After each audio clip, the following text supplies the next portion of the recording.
you think about the argument that the colonists made to justify independence, the Resolution on Independence written by Richard Henry Lee, and voted on July 2nd read, "These colonies are and have every right to be independent states." That was the resolution for independence. We did not rebel against Britain as a nation. We rebelled as a series of independent states. And if you think about the arguments they'd been hurling at Parliament and the King since from 1765 to 1775, they're not arguments for nationhood. They're arguments for the sovereignty of their state legislatures. Parliament can't rule for us.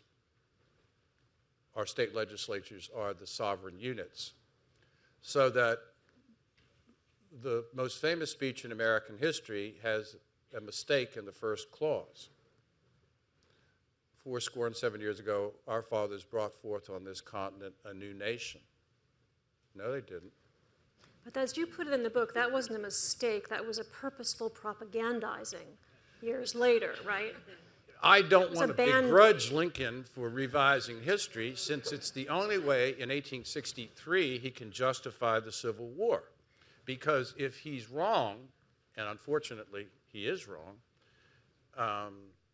the Confederacy has a legitimate argument in its right to secede, because they secede as sovereign states, as a confederacy, and we really don't create a nation, we create a confederation. So they don't have the moral argument on their side, the South, but they have the constitutional argument on their side. We can forgive Lincoln for revising history, since in the end, unless you think it's a bad idea that the Union won the Civil War, you want to grant him that. But I'm making the point that in 1776, and then again at the end of the war in 81, when the treaty comes in 83, history is not moving towards nationhood.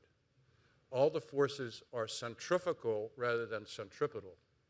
And so that history is moving towards the creation of a kind of Europeanization of North America.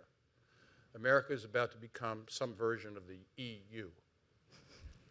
And who's Greece? Georgia.